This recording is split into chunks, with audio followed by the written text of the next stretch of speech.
أعوذ بالله السميع العليم من الشيطان اللعين الرجيم. بسم الله الرحمن الرحيم. الحمد لله رب العالمين، والصلاة والسلام على أشرف الأنبياء والمرسلين سيدنا ونبينا وشفيعنا أبي القاسم محمد وآل بيته الطيبين الطاهرين المعصومين المظلومين ولعنة الله على أعدائهم أجمعين. أما بعد، فقد قال الله سبحانه في كتابه المبين وقوله الحق. بسم الله الرحمن الرحيم. ليس البر أن تولوا وجوهكم قبل المشرق والمغرب ولكن البر من آمن بالله واليوم الآخر. صلوات اللہ علیہ.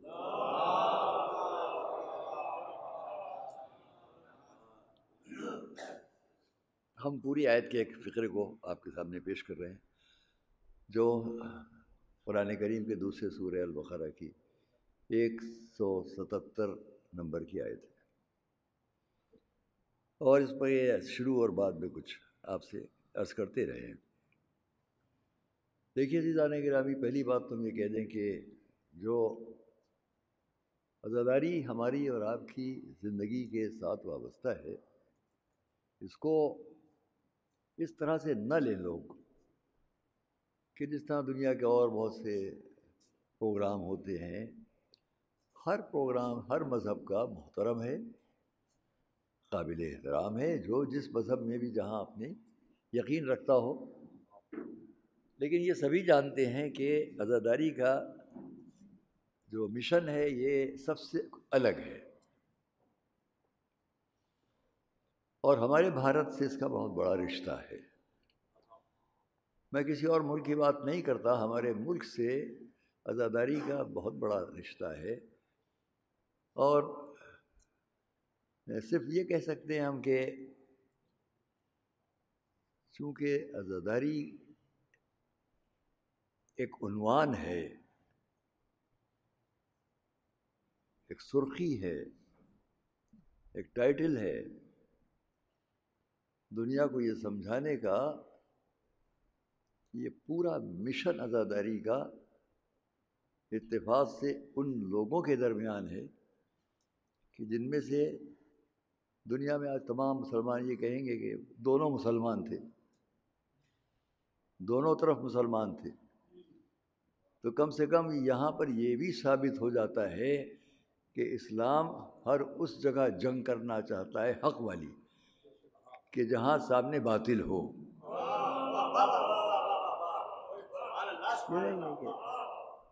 کم سے کم یہ نہیں ہے کہ کربلا کی جنگ عیسائیوں کے سامنے تھی، کربلا کی جنگ یہودیوں کے سامنے تھی. میں دوسری بات کہوں گا کہ کربلا میں امام حسین کی جنگ یزید کے سامنے، یزیدیوں کے سامنے اگر تھی تو کوئی یہ نہ سمجھے کہ وہ مسلمان تھے اور مسلمان کی جنگ تھی. یہ مت خیال کیجیے گا،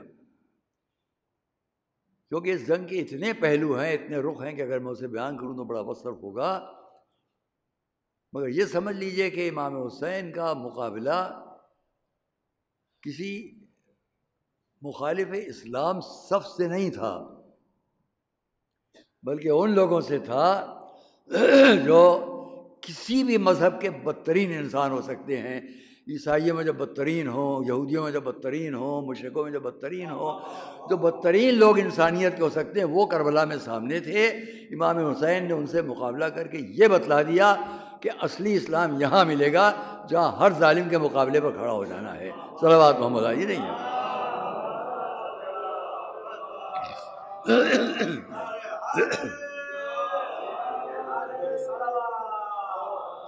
اور اس لیے ہم نے کل بھی بات کہی اور آج بھی کہیں گے اپنی حکومت سے، اپنے ملک سے، اپنے لوگوں سے.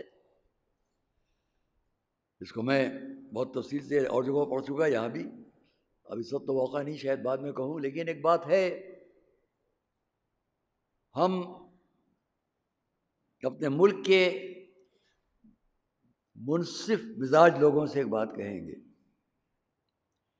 میں شوق ہوتا ہے ہم انصاف سے ایک بات کو سمجھیں. ان سے مجھے کہنا ہے، آپ کو، آپ کے ذہن کو، آپ کی فکر کو، آپ کی باتوں کو الجھانے والے بہت ملیں گے۔ ہماری زندگی میں ایسے بہت سے لوگ ہوتے ہیں جو قدم قدم پر یہ کہنا شروع کر دیتے ہیں ایسا کیوں، ویسا کیوں نہیں، یہ کیوں ہے، وہ کیوں ہے۔ اور اس پر بھی نہ جائیے گا کہ یہ سر پر جو آپ دیکھ رہے ہیں یہ چھوٹا ہے، کتنا بڑا ہے بھی کہ نہیں ہے، اس سے متاثر نہ ہوں آپ۔ جب سلمان حضور کے پاس آئے تو یہ نہیں تھا سر پر، صلوات محمد علیہ وسلم نہیں تھا۔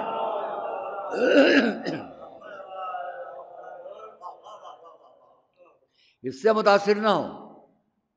میں نے شاید کبھی مثال دی تھی، جب میں نجف اشرف میں پڑھتا تھا تو اس خدا کا شکر ہے اس مدرسے کی تعلیمی زندگی سے نجف اشرف کی تعلیمی زندگی تک اور یہاں کی مختلف یونیورسٹیز میں تعلیم کے لیے، ہم اپنے بارے میں نہیں کہا کرتے، اچھا نہیں لگتا، لیکن اتنا کہہ دیں کہ نجف میں خالی بزرگان علماء نے مجھے صرف اجازت ہی نہیں دی ہے۔ حضرت آیت اللہ علامہ سید الخوئی، میں بھی جب گیا تھا زیارات کے لیے ان کی قبر پر جا کے حجرے میں جب بیٹھا تو بہت آنکھوں میں آنسو آئے۔ 3 اجازت 4 اجازت آغا خوئی کے میرے نام ہیں۔ آغا سید محسن الحکیم رحمۃ اللہ علیہ جو آغا خوئی بھی ان کا احترام کرتے تھے، آنکھوں دیکھا ہے، زبانی نہیں، ان کے بھی وہ اجازت میرے نام ہے۔ جب میں نے ان کو پڑھا کسی اور مرجع کے نام پر جو ہے تو لفظ بلفظ ایک ہی تھا یہ بات۔ دوسرے نے اس اجازت کی بنیاد پر اپنی مرجعیت کا اعلان کر دیا، ہم بیچارے ہندوستان میں ہیں۔ وہی اجازت جو لفظ بلفظ میرے نام ہے وہ دوسرے شخص کو ملا وہاں کے، انہوں نے عالمیت کی بنیاد بنایا اس اجازت کو۔ یہ ہے اس لیے میں مرجع ہوں، میں عالم ہوں۔ ہمارے بھارت کے اندر یہ دقت ہوتی ہے کہ اچھا یہ بات صحیح ہے کہ شکایت بھی ہم کیا کریں، جاہل پڑھے لکھے کا احترام جب کرتا ہے جب اس کے بعد حسد نہ ہو۔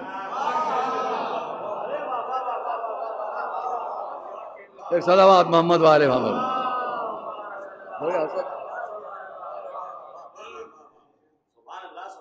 اور اگر اس کے پاس مطلب پھر وہ تو ہم نجف اشرف سے مثال دے رہے ہیں آپ کو، کیونکہ میں شاگرد بھی تھا حضرت آیت اللہ علامہ سید محسن الحکیم رحمۃ اللہ علیہ، جن کے نواسے آج عالم ہیں۔ آج عالمیت اور مرجعیت کی صف میں آیت اللہ علامہ سید سعید الحکیم، ان کے والد آغا سید محمد علی الحکیمی ہم کہتے تھے انہیں، محمد علی الحکیم ہے، وہ ہم لوگوں کے نگراں تھے نجف میں۔ یہ ہندوستان سے آئے ہوئے کیا کر رہے ہیں؟ ننگے سر گھوم رہے ہیں، سڑک پر کہیں کھڑے پیپسی پی رہے ہیں، پیر میں کیا پہن کے چل رہے ہیں، سیکھ سے لباس پہنے کہ نہیں ہیں، پڑھنے آتے ہیں کہ نہیں آتے ہیں، جیسے ہوتا ہے نا نگراں یہاں نازمیہ مدرسے کے اندر، تو ویسے ہی وہ ہم لوگوں کے نگراں تھے، بہت بڑے عالم تھے۔ ان کے بیٹے ناصر، ان کے ہمارے آغا محسن الحکیم کے نواسے سعید الحکیم، وہ اس وقت عالم ہیں۔ ہم خود آغا سید محسن الحکیم کے شاگرد، ان کی شاگردی بھی کی، پڑھے بھی ان کے درس خارج میں، اور یہ نہیں کہ وہ پڑھ کے چلے آئے۔ بہت سے لوگ کہہ جاتے نہیں ہندوستان میں بھائی بڑے حاجی ہیں۔ اچھا حج کب کیا تھا آپ نے؟ جی ہاں یہ حاجی ہیں، ہمارے دیکھے ہوئے ہیں۔ ان کا اچھا آپ کے دیکھے ہوئے؟ جی ہاں، بمبئی سے جا کے حج کر کے آ گئے تھے آپ۔ پرانے زمانے لکھنؤ میں حاجی بمبئیا کہلاتے تھے نا، بمبئی کے گئے چلے آئے، ان کے جی حج کر کے آ گئے۔ صلوات محمد۔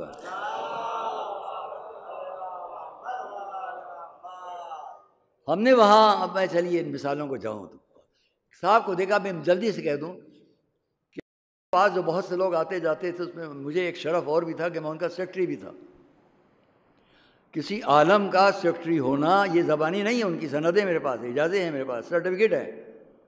اور وہاں سے وہ میرے والد نے مرحوم کو خط لکھا کرتے تھے میرے بارے میں، اجازت تو بعد میں ملے. میری تعلیم پر ایک سند ان کے وہ خطوط بھی ہیں جو آتے تھے کہ یہ کیا کر رہے ہیں یہاں. وقت نہیں ضائع کرتے تھے بھی یہاں. اس مدرسے میں ہمیشہ فرسٹ کلاس فرسٹ پاس ہوئے. وہاں کے جزے بھی ایسے ہی ہیں. یونیورسٹی کے امتحانات میں بھی ہمیشہ ہم فرسٹ کلاس فرسٹ پاس ہوئے ہیں. اس کے وظائف ہم کو انعامی ملتے رہے. یہ اپنی تعریف میں نہیں کہہ رہا ہوں، بلکہ اس لیے کہہ رہا ہوں کہ محنت سے جو پڑھے گا وہ آپ کی بھی قدر کرے گا. وہ بات کہہ کے نہیں نکل جائے گا بس آپ نے سن لیا اور ہو گئی بات. ایک صلوات محمد علیہ.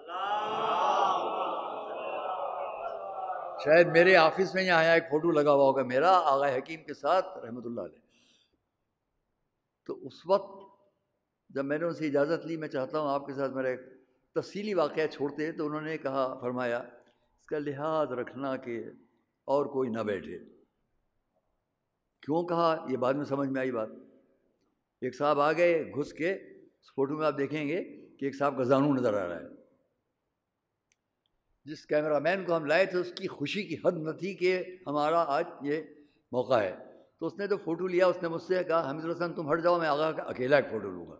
وہ اکیلا فوٹو اس نے جب لیا تو 3-4 دن بعد یا ایک ہفتے کے بعد مخصوص ہی تھی کربلا کی، لاکھوں انسان تھا. تو ان کا فوٹو وہاں پر میں نے دیکھا جو اس نے اکیلے لیا تھا، وہی آج ساری دنیا میں ہے. جو آغا حکیم کا فوٹو آپ دیکھتے ہیں یہ اسی وقت کا ہے. اور وہ بک رہا تھا ہر طرف. اس کا بچے چھوٹے چھوٹے لیے، یہاں تک لاکھوں کے مجمع میں ہدیہ سید محسن الحکیم، ہدیہ اشرف فلوس، سید محسن ہدیہ اشرف فلوس، 10 فلس میں وہ فوٹو بک رہا تھا لاکھوں کی طرف. جو صاحب وہاں بیٹھے تھے تو ہم نے اشارہ کیا فوٹوگرافر کو کہ یہ فوٹو کیمرے میں نہ آنے پائیں. نہیں آئے. بعد میں مسئلہ سمجھ میں آئی. جب ایک وقت بہت سے لوگ بیٹھے، ان کا وہاں بہت بڑا تھا جو ساتھ بیٹھتے تھے وہاں کے. آغا سے کچھ لوگ مسائل پوچھ رہے تھے تو اچانک وہ بول پڑے، اس مجمع میں سب جانتے ہوں گے اس مسئلے کا جواب. جب ان میں سے سب لوگ بیٹھے مسئلے پوچھ رہے ہیں انشورنس کے اوپر، بینک کے سود کے اوپر فلاں، اس وقت ان صاحب نے پوچھا یہ ایک سوال میرا بھی. انہوں نے کہا ہاں کہیے. انہوں نے کہا مچھلی کو ذبح کیسے کیا جائے گا؟ مچھلی کا ذبیحہ کیا ہے بھائی؟ مر تو یہ ہو گیا. مچھلی کا ذبیحہ ان کو نہیں معلوم تھا. جو قریب بیٹھتے تھے عالم کے، صلوات پڑھے محمد آئے. پنہ جائیے گا کہ کہاں کہاں کون کیا. اور اس لیے میں اس آیت سے استنباط کرتے ہوئے بعض چیزوں کا آپ کے سامنے بات پیش کر رہا ہوں. اس واقعے کو ذہن میں رکھیے، اس کے بعد اندازہ کیجئے کہ صدیوں اوپر کیا حال تھا. جب آج چاروں طرف علمی فضا، بڑے بڑے علماء آ رہے ہیں جا رہے ہیں. مفتی اعظم فلسطین بیٹھے ہوئے ہیں، وہ لبنان کے بڑے عالم، وہ فلاں، سب آنکھوں دیکھا ہے. ہندوستان کے بڑے بڑے علماء ان سے جب اجازت مانگتے تھے تو پہلے پوری تصدیق حاصل کرتے تھے یہاں سے، تب اجازت دیا جاتا.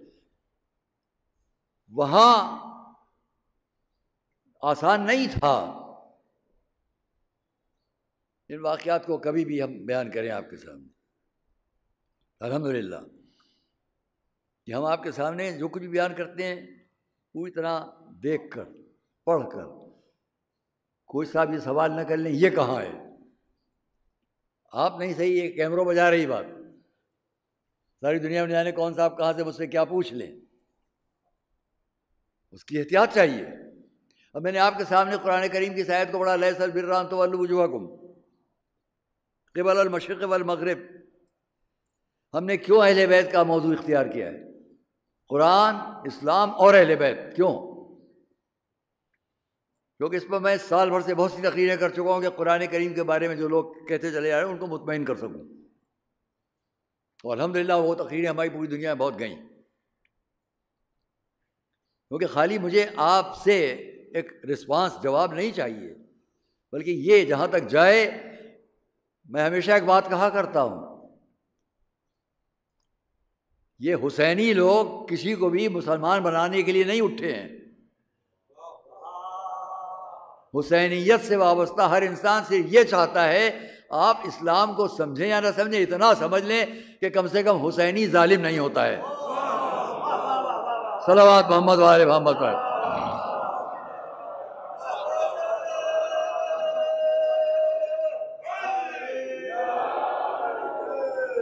حسینیت ظلم کا نام نہیں ہے، اور اس لیے اس آیت کی جتنے شرائط ہیں، وَلَٰكِنَّ الْبِرَّ مَنْ آمَنَ بِاللَّهِ، آئیے ایک ایک بات جلدی سے کہہ لیں۔ وَلَٰكِنَّ الْبِرَّ مَنْ، نیکی یہ نہیں ہے کہ بس کھڑے ہو گئے نماز پڑھ لی، مشرق یا مغرب کا رخ کر لیا، نہیں، پہلے ان شرائط تک آؤ۔ خالی سجدہ کر لینا ہی کافی نہیں ہے، رخ کر لینا ہی کافی نہیں ہے۔ نیکی کیا ہے، خیر کیا ہے؟ من آمن باللہ، جو اللہ پر ایمان لائے، ایمان رکھے۔ ہم کیوں جاتے ہیں اہل بیت تک؟ اہل بیت اطہار کی پوری نمائندگی جن خمسہ نجبا پنجتن پاک سے ہوتی ہے، ان میں سب سے اوپر نام ہمارے سامنے مولا علی،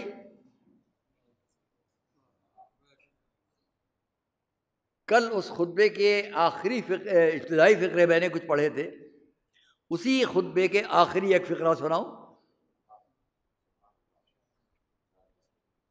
قرآن کہہ رہا ہے ایمان کیا ہے؟ اللہ پر ایمان۔ نیکی کیا ہے؟ اللہ پر ایمان۔ یہاں سے بات شروع ہوئی، وَلَٰكِنَّ الْبِرَّ مَنْ آمَنَ بِاللَّهِ، مگر نیکی کیا ہے؟ لیکن نیکی کیا ہے؟ اللہ پر ایمان۔ اب اس کے بعد بہت سی باتیں ہیں، ابھی چھوڑ رہا ہوں، ایک ایک بات کی جا سکتی ہے۔ اللہ پر ایمان، یہ پورا مجمع سمجھنا چاہتا ہے کہ اللہ پر ایمان کا عنوان کیا ہو، کس سے جائیں سمجھنے کے لیے کہ اللہ پر ایمان کیسے ہو۔ یہ پورا مجمع، یا اس خیال کا دنیا میں جہاں بھی ہے، یا جو قرآن اور اسلام کو سمجھنے والے لوگ ہوں، سمجھنا چاہتے ہوں، قرآن نے کہہ دیا نیکی کیا ہے؟ اللہ پر ایمان۔ کیسے سمجھیں بھائی؟ ہر شخص کہتا ہے ہمارا بھی ایمان اللہ پر ہے، یعنی کتنے کہتے چلے ہمارا بھی ایمان اللہ پر ہے۔ مگر صحیح ایمان ہوتا تو بہترین ماحول میں رہ کر یہ نہ کہا جاتا اگر یہ نہ ہوتے تو ہم کیا ہو جاتے۔ صلوات محمد و آل محمد۔ دلیل ہے کہ نہیں ہے کہ اللہ پر ایمان صحیح مل گیا ہوتا تو جملہ نہ ہوتا۔ اب اس کے پاس کیوں نہ جائے مجمع جو اسی خطبے میں فرما رہے ہیں؟ واللہ ممبر ہے، کوفے کا ممبر ہے، مجمع ہے، ہجوم ہے، وہ بہت بڑے مجمع ہوتے تھے۔ میں اس کے لیے آپ کو تاریخی منظر کسی اور بیان کروں گا انشاءاللہ۔ یہ نہیں کہ وہاں دو چار آدمی ہوتے تھے، مولا علی جب خطبہ دیتے تھے پوری مسجد کوفہ باہر تک بھری ہوئی ہوتی تھی، اندر جانے کی جگہ نہیں ہوتی تھی۔ جیسے آج کل جو مجالس ہو رہی ہیں، شروع میں محرم کی مجالس میں ماشاءاللہ، اب سب تو کرونا کی پابندی ہے، لہٰذا بھی دیکھا جائے گا 25 آدمی 50 آدمی سے آگے نہ ہو، اور دروازہ بند کر دیا، کوئی نہیں آئے گا۔ ہاں ہماری جتنی حد اس کے اندر ہیں لوگ۔ تو آئیے اب کیا دیکھ رہے ہیں؟ ممبر مسجد کوفہ، مولا علی، واللہ ما شککت فی الحق مذ رأیتہ، یہ نہیں ہے مذ فہمت، مذ علمت، یہ نہیں ہے۔ کیا فرمایا؟ ایمان اللہ پر۔ ہم اس کی بارگاہ میں کیوں نہ جائیں جو بھرے مجمع میں اس پر کہہ رہا ہے خدا کی قسم میں نے کبھی بھی حق کے بارے میں شک نہیں کیا جب سے اسے دیکھا۔ صلوات محمد و آل محمد۔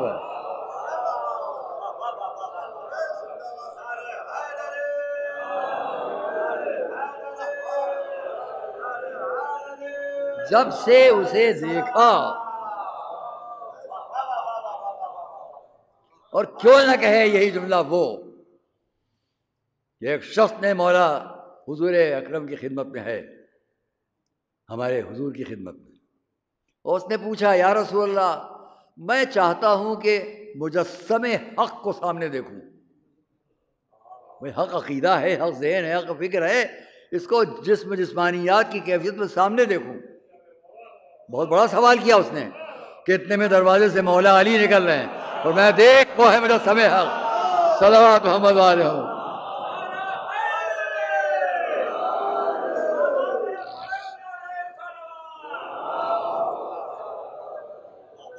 دیکھ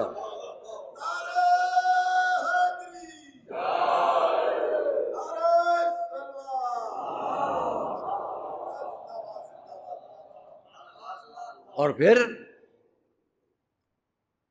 چونکہ نمائندگی مولا کی طرف سے ہے، میں ایک ایک بات کہوں. وَلَٰكِنَّ الْبِرَّ مَنْ آمَنَ بِاللَّهِ. اب اس کے فوراً بعد کیا ہے؟ وَالْيَوْمِ الْآخِرِ. یہاں پر رات کو میں شیش محل کی ایک مجلس میں کچھ کہہ رہا تھا، یہ کہہ کر کہ میں اسے کل نازمیہ میں پڑھنے والا تھا، آج آپ ہی کے پاس پڑھ رہا ہوں. سب خوش ہوئے وہاں، اسے ابھی آپ کے سامنے پیش کر دوں تو آگے میں نے رات کہا تھا. ہم اس ایک ایک شخص کو دیکھیں گے تاکہ ان کے ساتھ ہم آگے بڑھیں، سمجھیں، اپنا راستہ ٹھیک کریں. وَلَٰكِنَّ الْبِرَّ مَنْ آمَنَ بِاللَّهِ وَالْيَوْمِ الْآخِرِ. اب اس کے بعد تو سب ہے، وَالْمَلَائِكَةِ وَالْكِتَابِ وَالنَّبِيِّينَ وَآتَى الْمَالَ عَلَىٰ حُبِّهِ ذَوِي الْقُرْبَىٰ وَالْيَتَامَىٰ وَالْمَسَاكِينِ وَابْنِ السَّبِيلِ وَالسَّائِلِينَ وَفِي الرِّقَابِ وَأَقَامُوا الصَّلَاةَ وَآتَوُا الزَّكَاةَ وَالْمُوفُونَ بِعَهْدِهِمْ إِذَا عَاهَدُوا وَالصَّابِرِينَ فِي الْبَأْسَاءِ وَالضَّرَّاءِ وَحِينَ الْبَأْسِ أُولَٰئِكَ الَّذِينَ صَدَقُوا وَأُولَٰئِكَ هُمُ الْمُتَّقُونَ. اتنے شرائط ہیں بیچ میں، ان سب کا بیان ہو تو اگر ایک ہی مجلس میں بیٹھے ہیں تو بہت دیر لگے گی، ورشہ پڑھیں تب بھی مشکل ہے. اس لیے آج پہلا فقرہ کہہ دیا وَلَٰكِنَّ الْبِرَّ مَنْ آمَنَ بِاللَّهِ، ایک جملے سے بس. اب دوسرا ہے وَالْيَوْمِ الْآخِرِ. نیکی صرف یہ نہیں ہے کہ رخ کر لیا مشرق سے مغرب، مغرب سے مشرق. ایمان ہو اس پر، آخرت پر. اب ہم سب اس ایمان کی تلاش میں آگے بڑھیں جو ہمیں آخرت کے لیے بھی یقین دلائے کہ ان کے ساتھ چلو گے تو وہ ایمان ملے گا جو آخرت بھی ٹھیک ہو. اب صلوات پڑھیں تو عرض کروں.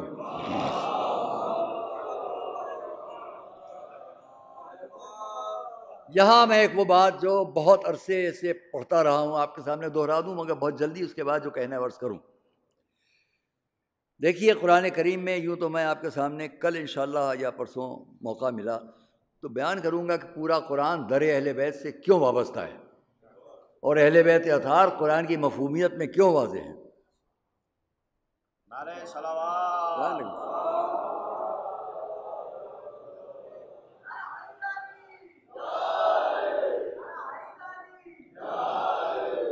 اور اللہ اور پورا قرآن اہل بیت اطہار سے ہم کو آپ کو ملنے کا یقین کیوں ہے؟ اس پر ہمارا ایک الگ الگ انداز رہتا ہے. میرا اپنا تحقیق کا، بیان کرنے کا سب انداز الگ ہے، کیونکہ میں نقل کر کے نہیں بڑھتا، عقل استعمال کر کے بڑھتا ہوں، کیونکہ جانتا ہوں میرا مجمع عقل مند ہے، لہٰذا اس کے سامنے عقل کی بات بھی کرو، خالی نقل نہیں کر دو. نقال تو بہت ہوتے ہیں لیکن نقل را بھی عقل باید، نقل کے لیے بھی عقل چاہیے. تو آئیے کیا ہے قرآن کریم میں. تمام قرآن کے لیے میں نے ایک بات کہی لیکن اس کو سمیٹ کے کہوں کم سے کم 3-4 جگہیں تو وہ ہیں جس میں تمام عالم اسلام، تمام مفسرین ہٹ نہیں سکتے، سب جمع ہیں. چاہے سیاہ ستہ کی بات ہو، مفسرین کی بات ہو، سب جمع ہیں. ان میں سے ایک آیت میں ہر آیت پر بیان کرتا، آپ بھی تائید کریں گے کہ میں ٹھیک کہہ رہا ہوں. ایک آیت قُلْ لَا أَسْأَلُكُمْ عَلَيْهِ أَجْرًا إِلَّا الْمَوَدَّةَ فِي الْقُرْبَى. قرآن نے جب عملی زندگی میں کیا کہا کہ وَآتَى الْمَالَ عَلَىٰ حُبِّ ذَوِي الْقُرْبَى، اسی آیت میں جو میں پڑھ رہا ہوں. یہاں صاحبان قرابت کیا اس نے کہا؟ والیوم الآخر، آخرت پر ایمان. آخرت تک جانے کے لیے ہم کو بس جلدی جلدی تمام کرو. آخرت تک جانے کے لیے ہم کو اس در تک آنا ہے جہاں ہمیں یقین ہو کہ ایمان ہمارا ایمان باللہ ہے تو یہاں سے ملے گا. اللہ پر ایمان کے ساتھ ہمیں اگر آخرت تک جانا ہے تو وہاں بھی ہم کو. تو سارے بڑے بڑے مفسرین جن سے علماء اسلام نے تفسیر لکھنا سیکھی ہے، ہم اپنی بات نہیں کر رہے ہیں، جن سے بڑے بڑے علماء اسلام نے تفسیر قرآن لکھنا سیکھا، ان میں بہت بڑا نام ہے علامہ جار اللہ زمخشری کا، صاحب تفسیر کشاف. انہوں نے اس آیت کے ذیل میں اتنا لکھا کہ رسول نے 7 حدیثیں بیان فرمائیں جو اہل بیت کی محبت دل میں رکھ کر مر جائے اس کے لیے کیا ہوگا، اور 7 حدیثیں ان کے لیے فرمائیں جو بغض آل محمد رکھ کر اٹھ جائے تو اس کا کیا ہوگا. میں وہ 14 حدیثیں آپ کے سامنے نہیں پڑھوں گا، ایک حدیث پڑھوں گا ابھی، اور پھر آپ کے ذہن کو وہاں تک لاؤں گا کہ جہاں ساری دنیا تک جو میری آواز جائے وہ میری اس آواز پر غور کریں. ایک حدیث یہ ہے اس میں سے، دیکھیے پہلی جگہ جہاں ماتا شہیدہ ہے وہاں اللہ کی لفظ نہیں ہے، مگر اس کے بعد کے تمام اقوال رسول میں احادیث رسول میں جو یہیں پر ہیں اللہ کی لفظ، آگاہ ہو جاؤ. اس میں سے ایک، الا ومن مات علی حب آل محمد مات تائبا، جو محبت آل محمد دل میں رکھ کر مر جائے وہ توبہ کیا ہوا مرتا ہے. صلوات پڑھیں، میں عرض کروں گا اب.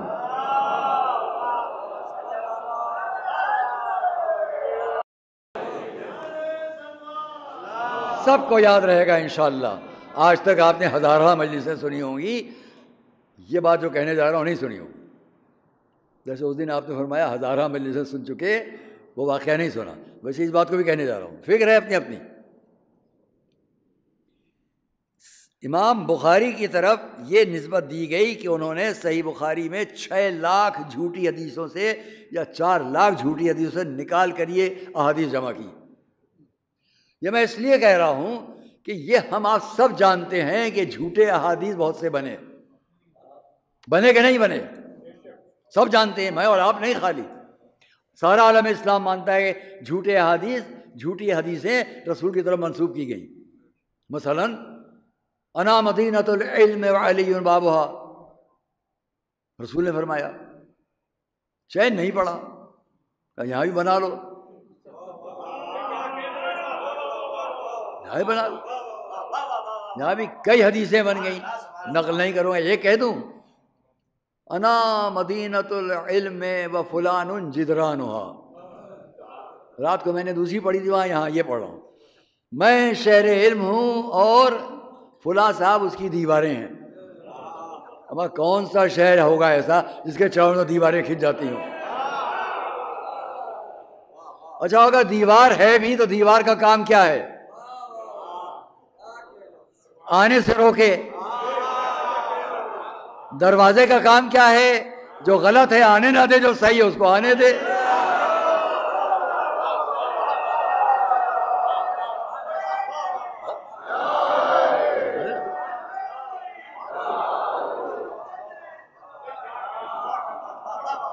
اب جو کہنے جا رہا ہوں سنیے گا.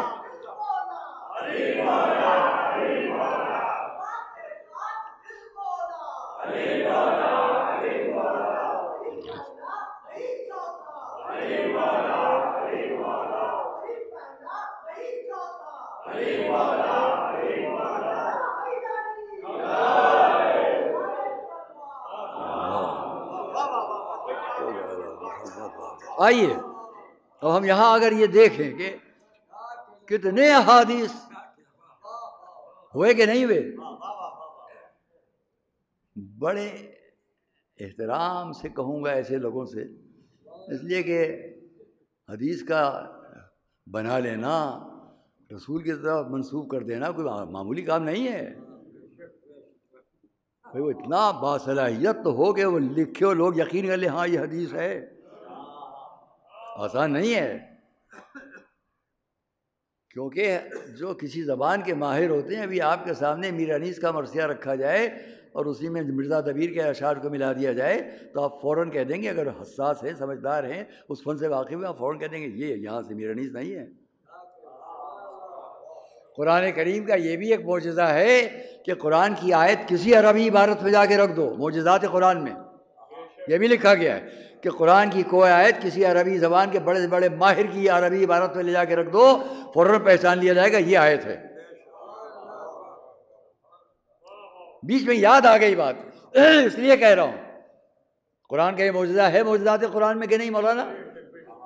ہے کہ قرآن کے اندر کو یہ کسی کی عربی عبارت رکھ دو، پہچان لی جائے گی یہ عبارت قرآن کی نہیں ہے، اور قرآن کی آیت کہیں لے جا کے رکھ دو تو پہچان لیا جائے گا کہ یہ قرآن کی آیت ہے، یہ ان کی عبارت نہیں ہے۔ جب خاموش قرآن کی آیت ہر جگہ پہچانوا دے کہ یہ قرآن ہے یہ نہیں ہے، تو بولتے ہوئے قرآن کے سامنے کون آئے گا؟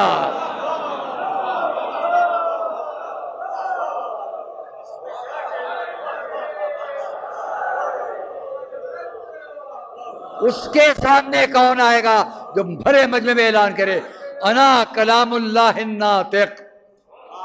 علی نے فرمایا میں اللہ کا بولتا ہوا کلام ہوں، صلوات محمد و آل محمد پر۔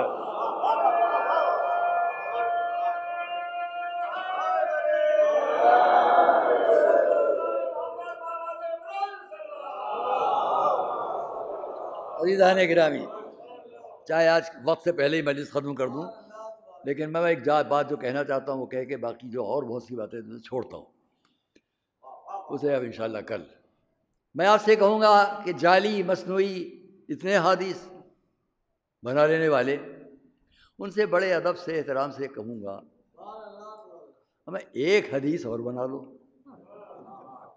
اب میری خواہش ہے، آپ بھی بڑے حیران ہوں گے، پہلی بار کہہ رہا ہوں، پہلی بار میں کہہ رہا ہوں، پہلی بار آپ سنیں گے، ہمیں ایک حدیث اور بنا دو۔ پوچھیں گے کون سی حدیث؟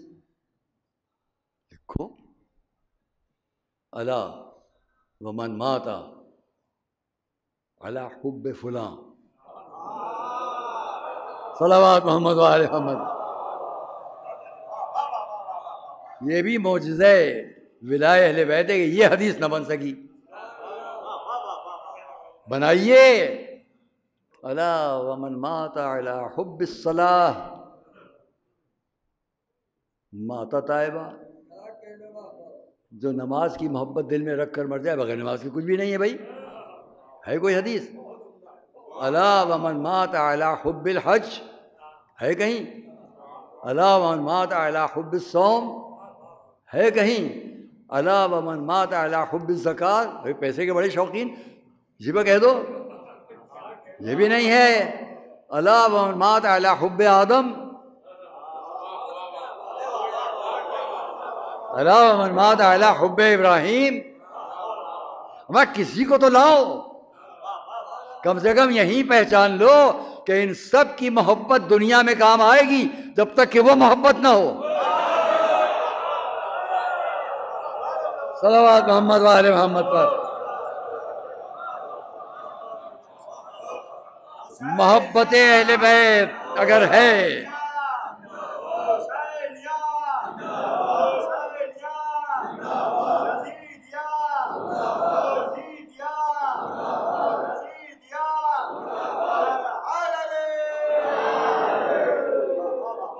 اگر محبت اہل بیت ہے تو ان سب کی بھی محبت کام آئے گی۔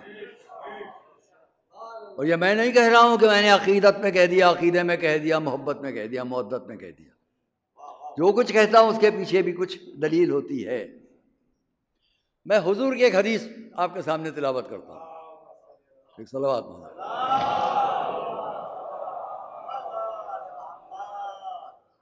حبی وحب اہل بیتی نافع فی سبعۃ مواطن احوالہن عظیمہ۔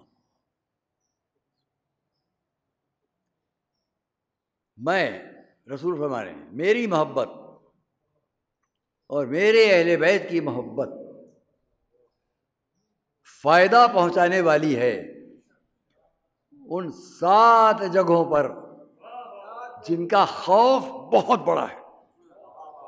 یہ احوال بڑی ہے سے نہیں ہے، احوال چھوٹی ہے سے، احوال ان کا خوف بہت بڑا ہے.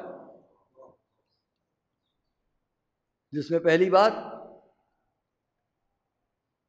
عند الموت، نزع کے وقت، موت کے وقت، وفی القبر، قبر میں، وعند النشور، جب اٹھایا جائے گا، وعند الحساب، جب حساب کا وقت آئے گا، وعند المیزان، جب میزان کا وقت آئے گا، اور آخر وعند الصراط، جب پل صراط کی بات آئے گی. عزیزان گرامی، ایک حدیث لکھ کے لایا ہوں، جیب میں رکھی ہے، سنا دوں؟ صلوات پڑھیے، پتہ نہیں مل جائے گی.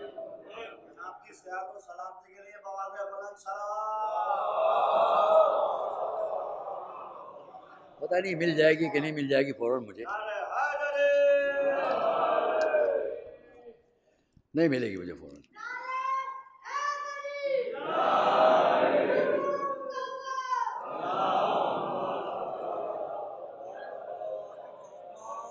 پھر صلوات پڑھے محمد علیہ. پڑھتے رہے یہاں تک کہ میں تلاش کر لوں.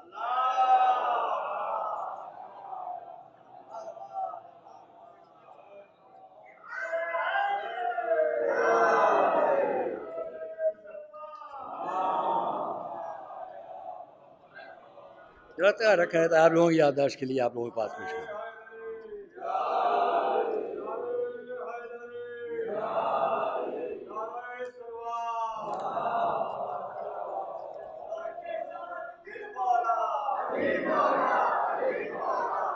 مل گیا.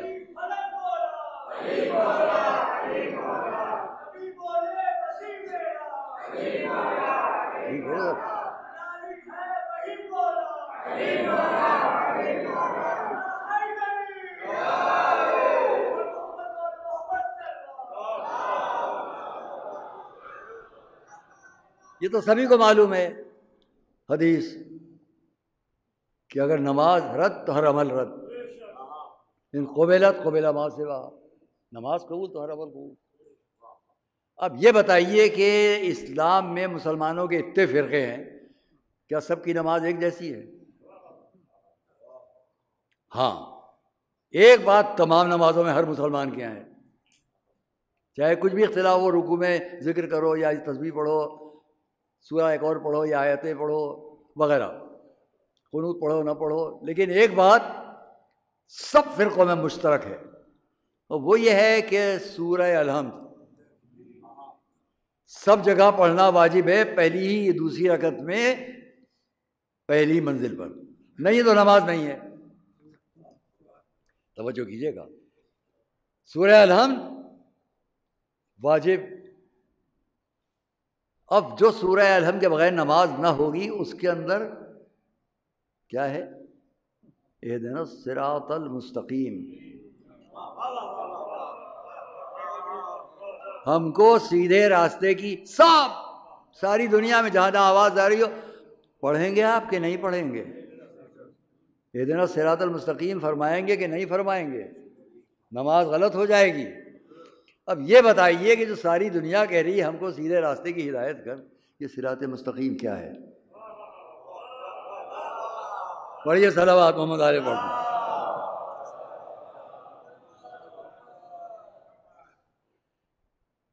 خیر، تو اس کے بارے میں یہاں پر میں بہت سی احادیث ہیں، ان میں سب کو چھوڑتے ہوئے صرف اتنا کہہ دوں، یہ صراط مستقیم ہے کیا؟ احادیث میں اس سے بہت سی ابن باوہ باسنادہ عن المفضل قال سألت ابا عبد الله عن الصراط المستقيم فقال هو الطريق الى معرفة الله عز وجل وهما صراطان، صراط في الدنيا وصراط في الآخرة، فأما الصراط الذي في الدنيا فهو الامام المفترض الطاعة من عرفه بالدنيا واقتدى بهداه مر على الصراط الذي هو جسر جہنم فی الآخرہ. فرمایا دو صراط ہیں، ایک دنیا میں ایک آخرت میں. جو یہاں اپنے جس کی امامت کے اندر رہے ہمارے اوپر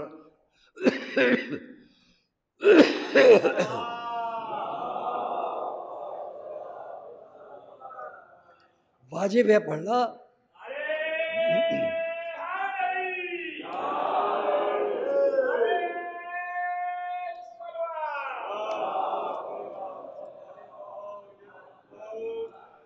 جس کی اطاعت واجب ہے، جس امام کی، اس کی بات آپ سامنے رکھ کر چلیں تو یہ ہے دنیا میں صراط، اور یہی آخرت کے اس صراط پر جو جہنم کے اوپر ہے کام آئے گا. ہو گئی بات. اب بالکل مختصر لفظوں میں کہہ دوں. ان عبید اللہ الحلبی، حلب کے رہنے والے تھے. ان ابی عبداللہ قال، پوچھا گیا صراط مستقیم کیا ہے؟ جواب ملا صراط المستقیم ہوا امیر المؤمنین علیہ السلام. تو یہ کیا ہے بار بار گر رہا ہے؟ مصیبت ہے یہ. ذرا ٹھیک سے مصیبت ہو رہی ہے.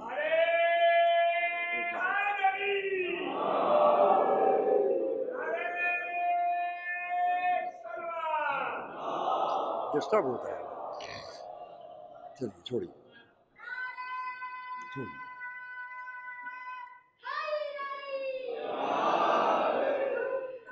بس عزیز اور دوستوں، اور اس لیے ہم بات کو تمام کریں انشاءاللہ. اب کل بات ہوگی کہ جو کچھ بھی ہے قرآن کریم کے آیات میں سے، اگر اس کو بھی ہم لے لیں کہ آخرت، وَلَٰكِنَّ الْبِرَّ مَنْ آمَنَ بِاللَّهِ وَالْيَوْمِ الْآخِرِ، آخرت پر والملائکہ، ایک ایک لفظ پر آپ کے سامنے مودت اور محبت کی باتیں بیان ہو سکتی ہیں. والملائکہ، اور ملائکہ، ان پر ایمان، کتابوں پر. ہر جگہ ہم کیوں رخ اپنا بدلتے ہیں ایک ہی طرف؟ کیونکہ وہیں سب ملتا ہے. قرآن نے کہا نیکی صرف یہ نہیں بلکہ نیکی ہے کہ ملائکہ پر ایمان. اگر ملائکہ پر ایمان ہے قرآن کی لفظوں میں نیکی، تو اسے لاؤ جس کے سامنے عالم ملکوت کا سردار بھی شاگردی کا اعلان کر رہا ہو.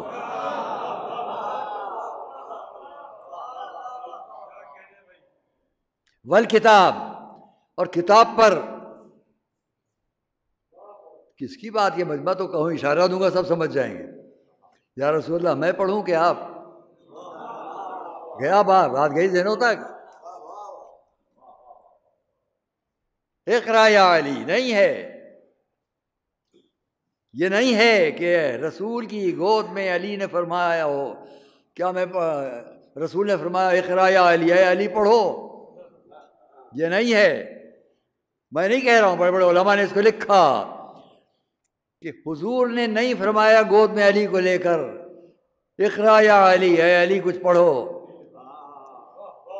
لوگوں نے لکھا کہ اگر رسول فرما دیتے تو لوگ سمجھتے تو انگریزے اٹھاتے تھے، وہ بھی بولنے لگتے تھے. اس لیے یہ نہیں ہے، بلکہ مولا نے پوچھا اقرا یا رسول اللہ. اب ان کو یقین نہیں آئے گا جو حضرت عیسیٰ کی بھی کم سنی کو نہ مانتے ہوں. اقرا یا رسول اللہ، کیا میں کچھ پڑھوں؟ ہاں پڑھو. اے قرآن سنایا، توریت، زبور، انجیل، قرآن.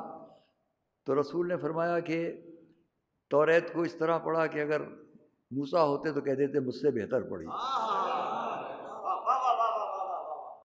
جب سب باتوں کی جب قرآن کی بات آئی تو فرمایا علی نے قرآن کو ویسے پڑھا جیسے میں پڑھتا. ہاں دوستو عزیزو، اس لیے عزاداری، حسینیت ساری دنیا کے لیے عز و شرف ہے کہ یہ اس تمام حقیقت اور صداقت کو بیان کرتی ہے جن پر پردے ڈالنے کی کوشش تھی. کیا کہا تھا یزید نے؟ سر امام حسین تشت طلا میں سامنے. وہ یہ کہہ رہا ہے ما جاء بہ وحی ولا نزل، نہ قرآن آیا نہ فرشتہ آیا۔ دوسرے وقت کہہ رہا ہے لیت اشیاخی بے بدر شہیدو، کاش بدر کے لوگ ہوتے میرے بزرگ۔ قرآن سے انکار تھا، وحی الہی سے انکار تھا، فرشتوں سے انکار تھا، فرشتے سے انکار۔ قرآن کہہ رہا ہے ولیکن البر من آمن باللہ والملائکۃ والیوم الآخر والملائکہ، ملائکہ پر ایمان ہو، یعنی وحی الہی پر ایمان ہو۔ کربلا میں میرا آپ کا مظلوم امام،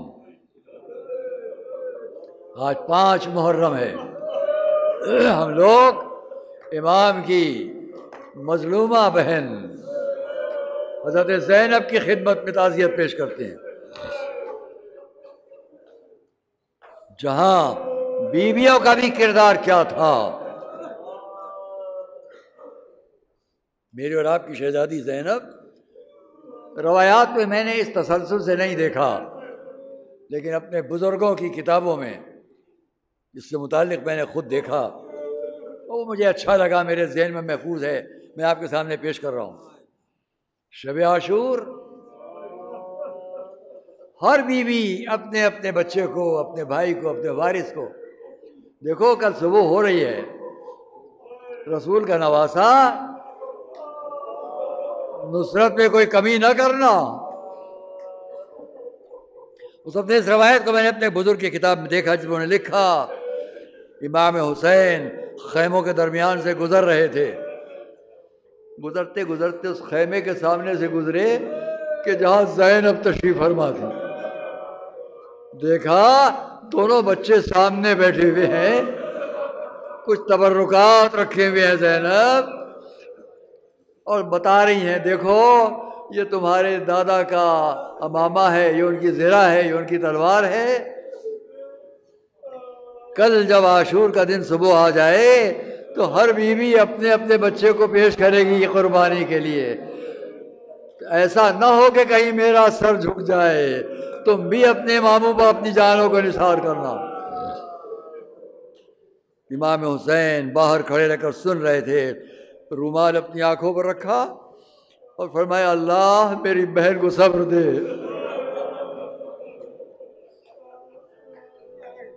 ہاں عزیزان گرامی، اب اس کے آگے مجھ سے پڑھا نہیں جا رہا ہے، بس چند لفظیں آپ کے سامنے ہیں کہ وہ وقت بھی آیا کہ ایک ایک شہید میدان کربلا میں آقا آخری سلام لاشا لا کے رکھ دیا گیا۔ اسی عالم میں امام حسین کو جناب زینب نے بلوایا، آئے اس خیمے تک جہاں حضرت زینب ہیں۔ حضرت زینب اپنے خیمے میں اپنے دونوں بچوں کو لیے ہوئے، بیٹا دیکھو مسلم کی بیوہ نے اپنے بچوں کو نثار کر دیا، میں کیا منہ دکھاؤں گی اپنی والدہ کو، اپنی ماں کو، جب تم اس عالم میں ہو۔ جواب سنیں گے آپ، مونو محمد کا جواب کیا تھا؟ مادر گرامی ہم کیا کریں، بار بار جاتے ہیں لیکن آقا ہمیں جانے کی اجازت نہیں دے رہے۔ اور میں اچھا تو میرے بھائی کو بلاؤ، ایک جملہ سنیے گا۔ اتنے میں امام حسین خیمے کے قریب آ گئے۔ زینب کا اعتراض کیا ہے؟ بھیا آپ سب کو میدان میں جانے کی اجازت دے رہے ہیں، میرے لال ان کو کیوں نہیں اجازت ملتی؟ امام خاموش کھڑے تھے۔ بھائی فقرہ سنیے گا جو شہزادی زینب کا ہے۔ بھیا آپ کو میری مادر گرامی کے حق کی قسم کہ میرے بچوں کو میدان میں جانے کی اجازت دیں۔ اجازت ملی اور محمد مقتل کی طرف گئے۔ عظیم الشان جنگ کی وقت وہ آیا کہ فضہ نے آواز دی۔ میر انیس کیا لکھتے ہیں؟ فضہ نے آواز دی آقا یہ آپ کی بہن زینب نے آپ کے پاس کفن بھیجا ہے، ان کے بچوں کو اس بس کفن سے خلط دے دیا جائے۔ امام حسین گئے، جا کے دونوں بچوں کی لاشوں کو اٹھایا، لے کر خیمے تک آئے۔ میں نے نہیں دیکھا کہ زینب تڑپ تڑپ کر روئی ہو، ہاں ایک کا سر ایک زانو پر، ایک کا سر ایک زانو پر ہاتھ اٹھائے، والے والے تیرا شکر کہ تو نے زینب کی اس قربانی کو قبول کر لیا، تیرا شکر کہ زینب سرخ رو ہے قیامت کے دن اپنی والدہ سیدہ کے ساتھ۔